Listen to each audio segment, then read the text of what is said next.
இதுதான் ஒரே வழி, அதிமுகவுடன் கூட்டணி வையுங்கள், விஜய்க்கு எகிரிய பிரஷர். அதிமுகவுடன் கூடுதல் சீட்டுகள் கேட்டதால் தமிழக வெற்றி கழகத்தை அதிமுக கூட்டணியில் சேர்த்துக் கொள்ளவில்லை என்று செய்திகள் ஒரு பக்கம் வந்தது. இதனால் தமிழக வெற்றி கழகம் அதிமுக இடையே நடந்த ரகசிய கூட்டணி பேச்சுவார்த்தைகள் தோல்வியில் முடிந்ததாக கூறப்படுகிறது. இப்படிப்பட்ட நிலையில்தான் அதிமுக கூட்டணிக்கு எப்படியாவது போங்க என்று விஜய்க்கு ஒரு தரப்பு பிரஷர் தருகிறதாம். விஜய் கட்சியில் இப்பொழுது இருக்கும் முக்கிய நிர்வாகி ஒருவர் திமுக வீழ்த்த வேண்டும் என்று தீவிரமான காய்களை நகர்த்தி வருகிறார்.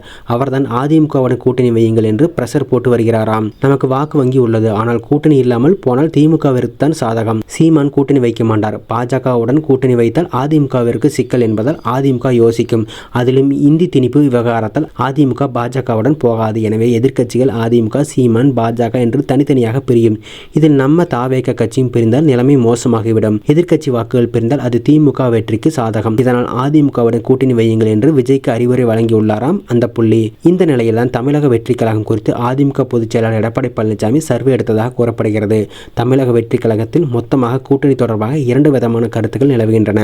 தாவேக தனித்து போட்டியிட வேண்டும் என கட்சியின் பொதுச் செயலாளர் புஷி ஆனந்தும், கட்சியின் தேர்தல் வியூக வகுப்பாளர் ஜான் ஆரோக்கியசாமியும் விரும்புகின்றனர். அதற்கேற்பத்தான் விஜய் கட்சி தொடங்கியதிலிருந்து அவரிடம் இவர்கள் இருவரும் வலியுறுத்தி வருகின்றனர். அதாவது விஜய் தனித்து போட்டியிட வேண்டும் என திமுகவின் திட்டம்.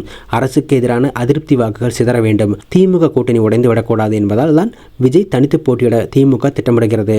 அதனால் தான் புஷியும் ஜானும் செயல்படுத்துகின்றனர். ஆனால் தாவேகாவில் இணைந்து தேர்தல் மேலாண்மை பிரிவின் பொதுச் செயலாளர் பொறுப்பை பெற்றுள்ள ஆதவ் அர்ஜுனா தாவேகாவை பெரிய அளவில் வெற்றி பெற திட்டமிடுகிறார். அதிமுகவிற்கு தமிழக வெற்றி கழகத்தின் கோரிக்கைகள் ஏற்றதாக இல்லை, அதிமுகவிற்கு தகுந்ததாக இல்லை என்று கூறப்படுகிறது. இதனால் கூட்டணி பேச்சுவார்த்தை ஆரம்ப கட்டத்திலேயே முறிந்துவிட்டதாக கூறப்படுகிறது. அதன்படி அதிமுக வட்டாரத்தில் கூறுகையில், தமிழக வெற்றி கழகம் அதிமுகவிற்கு வேலையாகாது, தமிழக வெற்றி கழகம் கோரிக்கைகளை அதிமுக ஏற்க முடியாது, தமிழக வெற்றி கழகம் சில கோரிக்கைகளை வைக்கிறது, அதெல்லாம் அதிமுகவிற்கு தகுந்ததாக இருக்காது.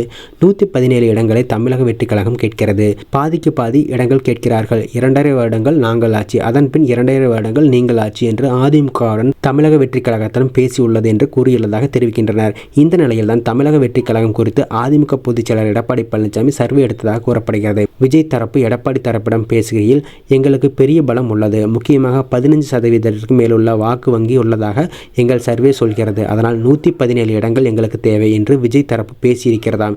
இதையடுத்து தமிழக வெற்றி கழகத்திற்கு உண்மையில் இவ்வளவு இடங்கள் தர வாக்கு வங்கி இருக்கிறதா என்று தனியார் அமைப்பு ஒன்றை வைத்து எடப்பாடி சர்வே செய்துள்ளாராம். அதில் விஜய் ரசிகர்கள் பலர் உள்ளனர். முக்கியமாக வடக்கு மண்டலத்தில் பல ரசிகர்கள் உள்ளனர். ஆனால் விஜய்க்கு வாக்காளர்கள் இல்லை.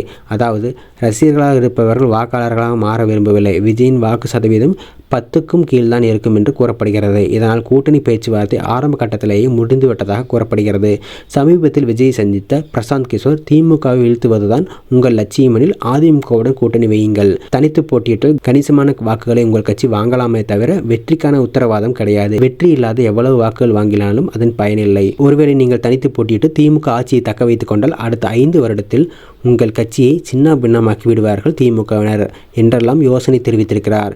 இந்த நிலையில் அதிமுக தாவேக இடையே ரகசிய பேச்சுவார்த்தை நடந்துள்ளதாக கூறப்படுகிறது. ஆனால் தமிழக வெற்றி கழகம் அதிமுக இடையே நடந்த ரகசிய கூட்டணி பேச்சுவார்த்தைகள் தோல்வியில் முடிந்ததாக கூறப்படுகிறது.